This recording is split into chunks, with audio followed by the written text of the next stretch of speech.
அனைவருக்கும் வணக்கம். இந்த வாரம் சிவன் மெசேஜ் நம்மளுக்கு என்ன வருதுன்னு பார்க்கலாம். சிவனோட ஆசீர்வாதமாக ஆர் கைடன்ஸாக என்ன நம்மளுக்கு அவர் தராருன்னு நம்ம பார்க்கலாம். ஸோ இந்த வாரம் வந்திருக்கிறது meditation discover your true self அப்படின்னு சொல்கிறாங்க.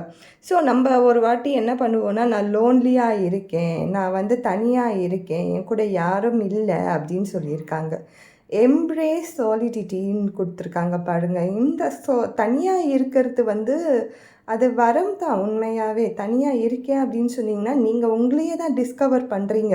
நீங்கள் உங்களையே புரிஞ்சுக்கிறீங்க. உங்களுக்கு எது வேணும் எது வேணான்னு சொல்லி தெரிஞ்சுக்கிறீங்க. வாழ்க்கைக்கு யார் முக்கியம், யார் என்னை ஏமாத்தலான்னு சொல்லி புரிஞ்சுக்கிறீங்க. ஸோ யாரும் இல்லை பகிர்ந்துக்கிறதுக்கு, எனக்கு யாரும் இல்லை, கூட வரத்துக்கு எனக்கு யாரும் இல்லைன்னு கவலைப்பட்டீங்கன்னா லார்ட் சிவாவே இருக்கார், அப்பாவே இருக்கார்.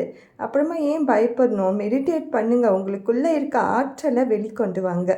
எந்த ஆற்றலை நான் வெளிக்கொண்டு வரது அப்படின்னு கேட்டிங்கன்னா, நீங்கள் யார், எனக்கு என்ன செய்ய முடியும், என்னால் எனக்கு ஃபஸ்ட்டு என்ன பிடிக்கும் அப்படின்ற விஷயத்தை நீங்கள் புரிஞ்சுக்கிட்டு உங்கள் வாழ்க்கையை உங்களுக்காக வாழ ஆரம்பிங்க.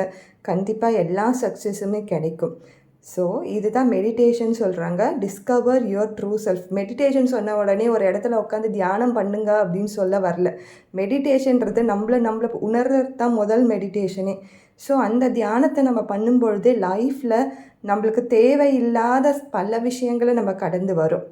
Thank you so much.